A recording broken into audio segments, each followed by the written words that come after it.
नमस्कार, मैं हूं अंशिता। आर्टिकल 19 तो शुरुआत से कह रहा था कि पुरोला की घटना को जबरदस्ती लव जिहाद का रूप दिया जा रहा है।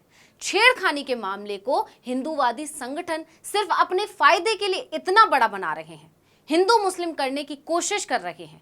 और अब जब लड़की के परिजनों का बयान सामने आया है तो इस पूरी साजिश का भंडाफोड़ हो गया कि कैसे बीजेपी शासित उत्तराखंड के पुरोला में एक खास समुदाय को निशाना बनाने के लिए पटकथा लिखी गई। गौर कीजिए, इस पूरी साजिश में मीडिया चैनलों ने भी अपनी जबरदस्त भूमिका निभाई। नाबालिग लड़की के परिजनों का बयान आने के बाद कहा जा सकता है कि जो मामला अपहरण का भी नहीं है, उसे कितने शातिर तरीके से लव जिहाद से जोड़ दिया गया। पूरे राज्य में हल्ला मचा दिया गया। 40 से ज्यादा मुस्लिम परिवारों को पुरोला छोड़ने पर मजबूर कर दिया गया, सिर्फ इस वजह से क्योंकि नाबालिग को अपने साथ ले जाने वाले दोनों लड़कों में से एक मुस्लिम है। अच्छा, दूसरा लड़का हिंदू है, लेकिन उसका कहीं कोई जिक्र आप लोगों ने नहीं सुना होगा क्योंकि उसके नाम को तो पूरी तरह दबा दिया गया है। खैर, मुद्दे पर वापस आते हैं तो मुद्दा यह है कि हिंदू संगठनों और मीडिया ने मिलकर इस मामले को लव जिहाद जैसे संगीन अपराध का रूप दे दिया। हालांकि ये लव जिहाद जैसा शब्द भी इसी हिंदू संगठन की ही देन है। आपको जानकर बहुत हैरानी होगी कि 27 मई से देवभूमि कहे जाने वाले उत्तराखंड में जो भूचाल आया हुआ है वो सिर्फ एक खास समुदाय के खिलाफ साजिश से ज्यादा कुछ नहीं है। ये हम नहीं कह रहे हैं, ये खुद उस नाबालिग लड़की के परिजनों का कहना है। यही नहीं, जब से इस मामले ने तूल पकड़ा है, बेचारे परिजन का तो घर से निकलना तक दूभर हो गया है। उन्हें घर के अंदर बंद रहना पड़ता है क्योंकि पुरोला में जो कुछ भी हुआ वो ऐसा कभी नहीं चाहते थे, बल्कि लड़की के परिवार वाले तो पुरोला से जा चुके मुस्लिम परिवारों से वापस आने की अपील कर रहे हैं। उनका कहना है कि ये सब सिर्फ नेताओं का किया धरा है। एक रिपोर्ट के मुताबिक पुरोला मामले में लव जिहाद का एंगल देकर हिंदूवादियों और मीडिया ने देश में पिछले काफी दिनों से हल्ला मचा रखा है, जबकि ये पूरा मामला कुछ हिंदूवादी संगठनों, नेताओं और एक शातिर पत्रकार की कारस्तानी है।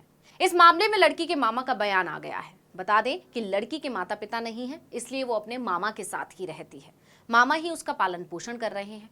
अब जानिए कि लड़की के मामा ने क्या कहा।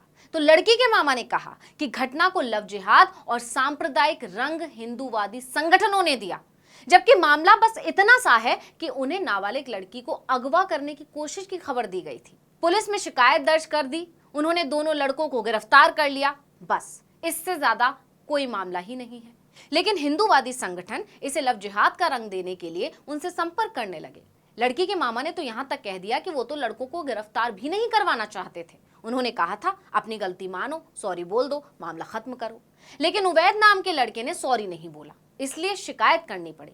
उन्होंने ये भी बताया कि जब वो पहली बार शिकायत दर्ज कराने पुलिस चौकी पहुंचे तो वहां पर एक स्थानीय पत्रकार, जिसका नाम अनिल आसवाल है, उसने खुद ही एक फर्जी शिकायत पत्र तैयार किया जिसमें केवल उवैद खान को आरोपी बताया, जबकि घटना में तो 2 आरोपी थे। दूसरा आरोपी हिंदू था जिसका नाम जितेंद्र सैनी है। पत्रकार ने मामले को लव जिहाद और देह व्यापार से जोड़ दिया। इन पत्रकार महोदय का परिचय भी जान लीजिए।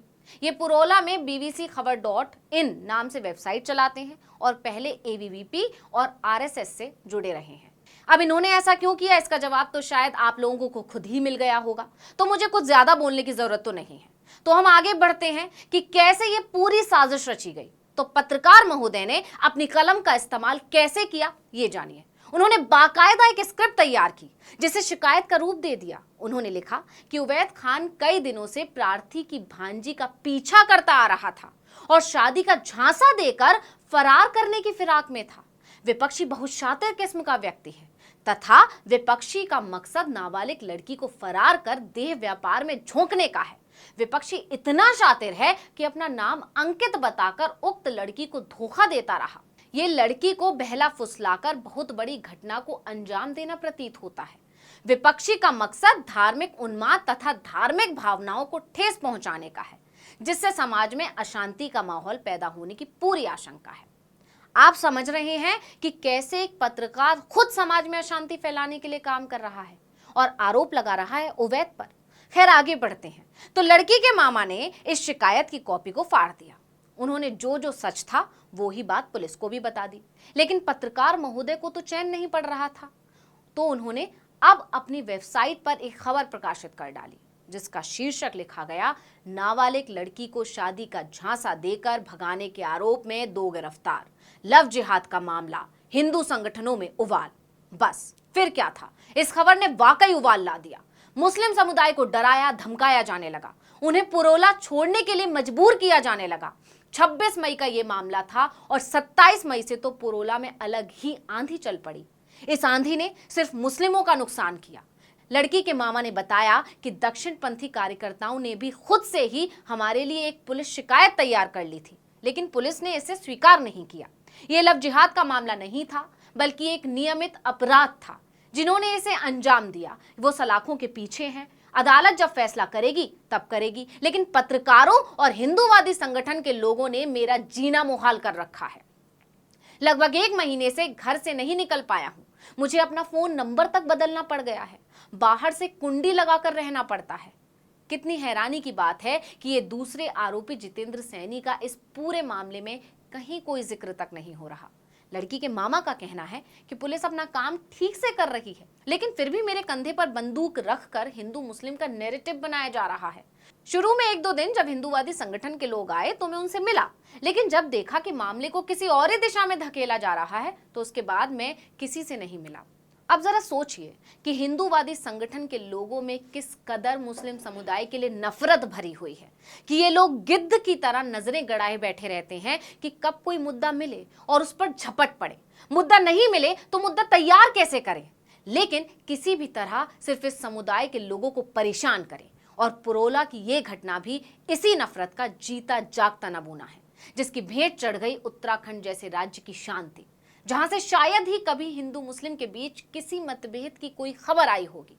लेकिन जरा देखिए कि बीजेपी के राज में वहां क्या हो गया, कैसे फसाद करने के लिए एक पूरी पटकथा लिखी गई।